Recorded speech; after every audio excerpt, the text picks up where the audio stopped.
Welcome to CU Boulder's Electrical, Computer, and Energy Engineering Master's Webinar. If you are here for PhD, not exactly the place to be unless you're interested in learning a little bit about Masters. This is going to focus entirely on Masters. Thank you all for being timely, for showing up on time. We do give it a couple of minutes, usually in the beginning, as people tend to trickle in a little bit after the appointed time. But we'll get started here. One of the most important things to know about applying is the deadline, and that is 15th of February, a few months from now. Note the time is there is a clock time deadline, and that is 2100 hours, 59 minutes, 9:59 p.m. nighttime, Colorado Mountain Time Zone. We have a lot of people try to apply by midnight. They're too late. We strongly urge you to apply at least several weeks before, if not a couple months before, because then if you experience any technical issues or financial issues, you can reach out to get some assistance with that rather than applying only 1 hour before the deadline and discovering that all the wait lines are full. There is too long a queue. You're unable to get technical assistance. So please be proactive and apply well prior to that actual deadline. The decisions will be posted in your applicant portal by 30th of April, if not sooner. A lot of them do arrive throughout March. And if in case you do end up being one of those people who procrastinates up until 3 minutes before a deadline and you're too late, then you can apply about 11 months from now for our spring 2026 deadline. And that deadline is 1st of September 2025, with decisions posted by mid-November or sooner. Now, in our department, we do have a variety of master's degrees, but primarily there are two different ones. And very, very, very importantly, note that employers in the United States do not care which of these you graduate with. They only care that you have the skill set for the position for which they are hiring and that you have a master's in electrical engineering or electrical and computer engineering. Therefore, you need to consider which area, focus of study, subplan, we call them subplans in our department, you wish to study in. Note that this is the other factors below 2, 3, and 4 are should be primarily considered if you are seeking a focus in power electronics and renewable energy, because that particular two areas are listed both as traditional masters and as professional masters, and yet they are taught by the exact same faculty. They contain the exact same coursework, same requirements. So in that case, financial, whichever is more affordable for you, should be another primary consideration. But in all the rest of our subplans, they are uniquely assigned either to professional masters program, PMP, or to traditional masters. And you don't really have a choice of PMP versus traditional for those other subplans. So it's out of your hands. But that should be your primary consideration. I mean, if you're seeking your interest and your strengths are in electromagnetics, there's no reason for you to study power electronics or optics if those are far beyond your knowledge and your skill set. If you're not interested in developing those, then definitely focus on electromagnetics, because that's your strength, that's your interest. That should be your primary factor in what you decide to study. Again, note the tuition costs. There is a difference between PMP, professional master's program, and traditional masters. These are based on whether you are a resident of the state of Colorado. Note that visa students are always non-residents, as are people who have not lived in Colorado for 365 days and established various proof of that. Another factor to consider is availability of courses. Embedded Systems Engineering, ESE, courses are our most popular, let's say especially for people in computer engineering, which is a traditional master's track. They would like to take ESE, Embedded Systems Engineering courses, and that's fine. They can do so, but any of you who are not already declared and admitted as an ESE, Embedded Systems Engineering student, you'll have to waitlist yourself, and the waitlist will begin pulling you into the courses about 2 weeks to 10 days before the semester starts, all the way through about 1.5 to 2 weeks into the semester when the drop deadline occurs. So anyone who's an ESE student, you have a priority enrollment. You can fill up a course before anyone who's not an ESE student for those popular courses. In most cases, most of you will be able to get 1 or 2 ESE courses that you waitlisted for, and you might not get into 1 or 2 others that you waitlisted for just because ESE students filled up those classes first. You can always try again in a subsequent semester. And a final consideration is whether or not you wish to do a thesis. Note that there are very few master's students in our department who are able to do a thesis. And a large factor is that even if you have the motivation to do so and you're in the right degree plan to do so, faculty are so busy that they are not always able to spend the time to be a master's thesis advisor. They prioritize being a thesis advisor for their PhD students. Note as well, only our PhD students are required to do a thesis. No master's students are required to do a thesis in our department. PMP, Professional Master's Program students, are not permitted to do a thesis. They cannot do one even if they want to, nor can Master of Engineering students. Only Master of Science students who are traditional Master of Science students have the option to do a thesis. And again, that is dependent on the availability of faculty to serve as a thesis advisor. But if you want that option, then you should focus on traditional Master of Science.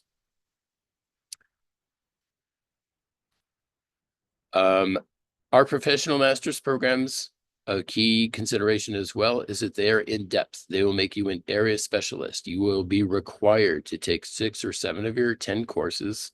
That's 18 to 21 credit hours of your total 30 credit hours of your degree, solely in embedded systems engineering, for example, or solely in one of the other PMP subplans. In contrast, the traditional masters give you the option to similarly become an area expert, focus all your coursework in electromagnetics, for example, or optics, for example. But they also give you the option to take 1 course out of each of 10 areas, if you like. You have that option to have a lot of breadth and can sample courses from all different areas of study if that is your choice and that is your interest. You do not have that choice as a PMP student. You are obligated, you must solely take 6 or 7 of your total 10 courses in that area to become an expert in that area. Now, although this makes some distinguishing that the professional masters generally prepares you better for industry work and the traditional masters generally prepares you better for PhD track work, there's a lot of overlap, and each of these could lead you to either of those outcomes as you wish. Note that for pay, the primary income for our master's students after usually a completion of at least a semester is graduate learning assistantship, which is equivalent to a kind of a TA. You can be paid $33 an hour for about 5 to 10 hours a week. You can complement that with other campus work for a total of 20 on-campus employment hours. As I said, there is a tuition difference, and although these are genuinely significant for someone currently as a student who doesn't have a lot of money, when you graduate, your salaries will be so high that literally within your first few months of industry employment, you'll be able to easily make up this difference and still continue on to 30 to 50 years of being one of the best paid people on the planet. So think long-term. This is a very, very good investment in you and your skills and your knowledge. And money should only be a primary consideration if you are desperately poor, or if you are pursuing the power electronics or renewable energy subplan, in which that should be more of a determining factor. For the others, as I said, make it your primary determination of which area you want to study in, and most of those are either PMP or traditional masters only. More information here. You will be receiving the slide deck at the end of this presentation. This presentation will be a total of roughly 20-25 minutes. And a lot of slides I will skip through quickly, but you will have the opportunity on your own to read them more in depth. I'm going to focus on just some of the more important slides in this presentation. So another contrast is the Master of Engineering, and it basically lets you take additional, less technical courses. A less technical course is one that does not have technical prerequisites requirements that you take first. And it tends to have policy or business at its core rather than mathematical or scientific problem solving. A primary example of this is engineering management. Those give you skills as a middle manager in a technological setting, whether that be a small startup to a large multinational firm. As any flavor of Master of Science, whether you're a Master of Science in professional masters or in traditional masters, you are strictly limited to just one such course of 3 credit hours of engineering management, for example, less technically challenging course. If you are a Master of Engineering student, however, whether professional or traditional, you have the option as a traditional Master of Engineering student to take up to half of your coursework in these less technologically challenging courses, including engineering management, 15 of your total 30 credit hours. Whereas if you're a professional masters, you could take 3 or 4 of your total 10, that's 9 to 12 credit hours of your total 30 in these less technically challenging courses. As a reminder, all Master of Engineering degrees are PMP tuition. So that means it's more expensive for Colorado residents. It's more affordable for visa students and non-residents. And the theses are prohibited for Master of Engineering students, just as they are for professional masters. The basic requirement for traditional masters and for most of our degrees is just 18 of your total 30 credit hours. That's 6 of your total 10 courses. Be in our department at the graduate level. That means ECEN 5,000 plus level coursework. The Master of Engineering reduces that to half. So 15 of your total 30 must be in our department. Optionally, you can do the remainder in our department or in another STEM department, science, technology, engineering, or math. Here's a great summary sheet. Again, you can look at it at your leisure after the presentation once you receive the slide deck, but it shows all the, again, the comparisons of the different degrees and subplans. More specifically for a traditional masters, just for your interest, are photonics and quantum engineering. They have multi-millions of dollars of research and are a very, very growing area in our department. It's a wonderful place to be. Linked sciences is very high level, very abstract, higher math for those of you interested in that area. Computer engineering is slightly more hardware than, say, the computer science department, a separate department on our campus, but it is still a lot of software. It does not include faculty currently active in VLSI. It can give you in-depth knowledge of which hardware is needed to support which software, something that the CS department does not always cover. Systems and controls has a lot of research slides subsequent in following in this presentation. And again, you can look at those at your leisure later on in the, after you get the slide deck. Electromagnetics, RF, and microwaves is one of our strongest fields. Each faculty member has sponsored up to 25 individual faculty have sponsored up to 25 PhD students. They have a lot of money. They have a lot of internationally renowned research. Power electronics and renewable energy covers mostly solar and wind and the control systems for those, as well as the optimization for battery life in electric vehicles. And it is identical, as mentioned, to power electronics, which is the PMP version of that. Same faculty, same courses. Embedded systems engineering is a professional master's program track, subplan. It's our most popular, as mentioned. Power electronics, next generation power and energy systems focuses on distribution of large systems of energy on a metropolitan or regional or national scale, sometimes international. It's all about large scale power distribution, whereas power electronics focuses on microelectronics and circuitry and smaller and mid-sized actual implementation of circuit boards, that type of thing. High-speed digital engineering is somewhat related to electromagnetics, and it has its own research slides coming up right here. Again, I'm not going to go into depth on these. You'll be able to look at them at your leisure after you receive the slide deck. So these next few slides just talk about some of the coursework and the research being done in various areas. This is our power area, controls area. Again, you'll have plenty of time to look at these on your own afterward when you receive the slide deck. I'm going to focus now on what you need for the actual application, quite important. The online university application itself, an application fee. Note that there are no fee waivers at the master's level. You do need to pay the fee so that your application can be considered for admission. a CV or resume, a statement of purpose, scans of unofficial transcripts. You need not go to WES nor any other group to if you have an international transcript, you do not need to have any other group or anyone convert that to a 4-point United States grade point average scale. We have experts in our admissions office who have done this for decades. They have strong ties with their counterparts in hundreds of international universities. They're very, very good at converting those GPAs themselves, so you need not do that. You need 3 letters of recommendation, not 2, not 4, exactly 3. If your letter writer does not receive the link, they can reach out to the email address here. And not all countries are required to, students from those countries are not all required to submit English scores, but this link will tell you which ones are. And again, you can look at that more in depth after the presentation at your leisure when you receive the slide deck. Reminder that you will receive your decision by 30th of April or sooner.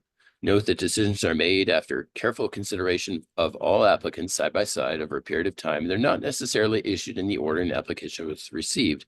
In other words, your classmate might have submitted their application a few days to a week before you, and yet you might receive the earlier decision because these are not all issued in the same order they were received. Reminder that we do not require GRE scores for any of our degrees, not even for PhDs. They're optional. More information on the English exams, which you can look at at your leisure. Reminder that if you have software issues while applying, reach out to this email address and they can assist you. That's why we encourage you to apply well before the deadline so that you can get assistance from them.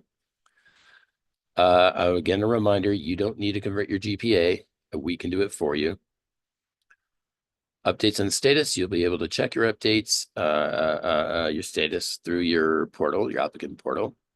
Financial support, quite important. You will automatically be considered for potential aid, although it could be competitive to ultimately receive it. There is not any extra paperwork to fill out during the application process to be considered. Again, funding is often given to our current CBOLR students who will fill out a form dedicated to this. Not all are given employment who apply, but there are also other campus jobs you can do during your first semester and beyond. And the most rewarding, they pay 30 to 50 US dollars per hour for more than 40 hours per week during summertime. If you're a visa student, you must complete 1 fall semester and 1 spring semester, and then you are eligible for a summer internship. Non-visa students, US citizens, green card holders, and refugees seeking asylum in the US, you are able to do this without first completing those semesters. There are also fall and spring co-ops. They pay the same, although we encourage you to balance those with your coursework and ideally not do more than 25 hours per week if possible. But summertime, you're free to do 40+ hours per week. Job prospects after graduation are a little bit more challenging in the current economy. Historically, in the 28 years I've been working here, our job placement has been, typo BEEN, that's my mistake, nearly 100% for students who perform well academically, those who get A's and B's, and maybe a couple C's. And that's usually about 90% of our students get those very strong grades. Our education is rigorous, and you gain satisfaction from working through challenging individual and group projects. Many of our faculty have strong ties with industry, and they work with industrial advisory boards to consult about the content of our courses.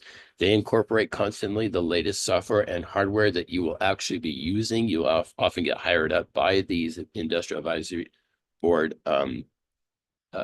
different corporations because you're already very, very familiar with their hardware and software. It can do quite well after you graduate.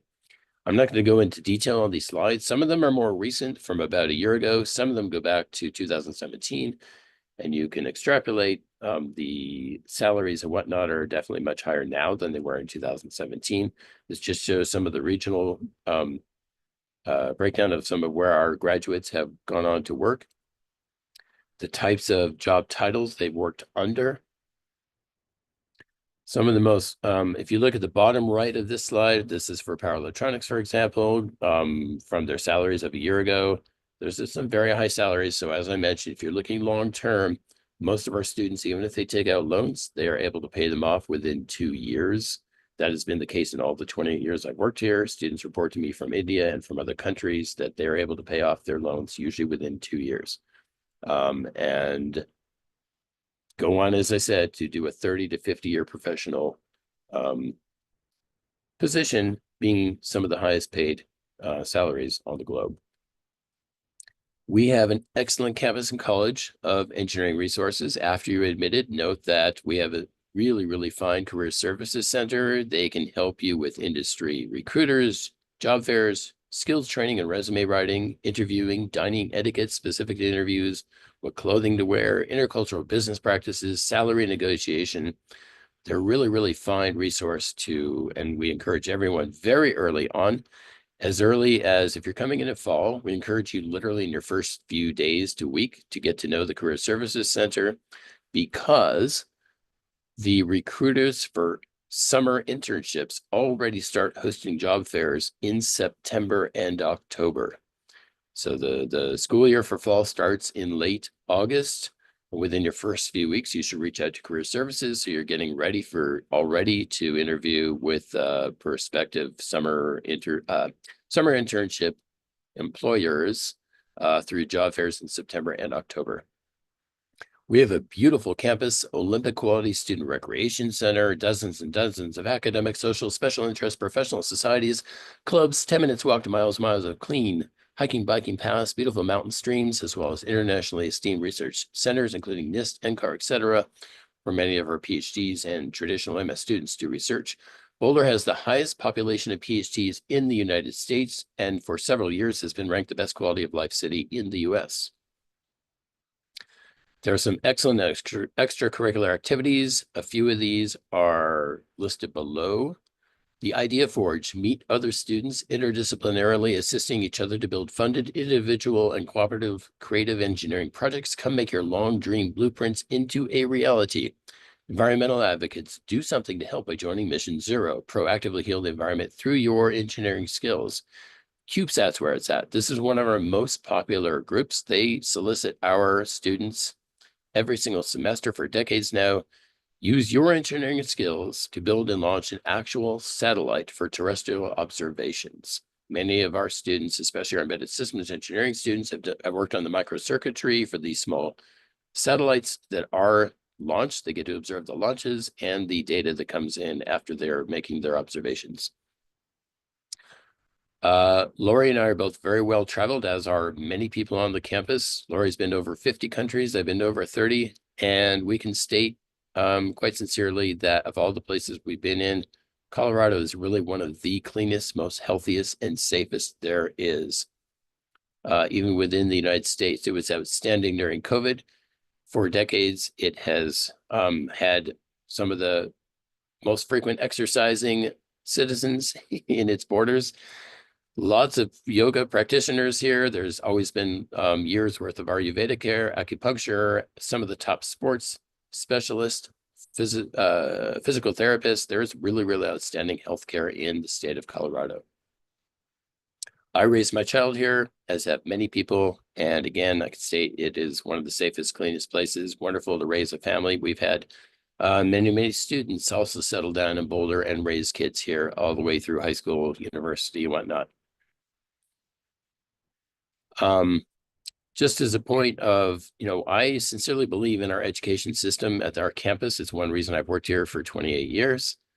We have another faculty member who has worked here, yes, for 65 years. And between just he and I, we have almost a century of experience and expertise. And the reason we keep on working here is because it has really, really wonderful education.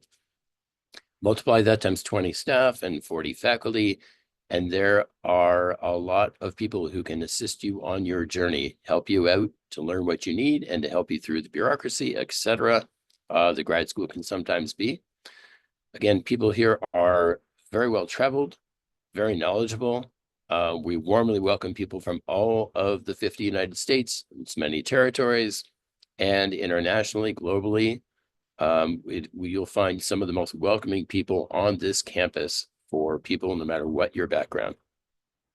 And to extend the distances of those well-traveled, our campuses produce more astronauts than nearly any other, and it's had one of the highest numbers served in the Peace Corps started by President Kennedy in the late 1960s. If you have more questions, you can reach out regarding PhD and traditional masters to Lori and professional masters to me.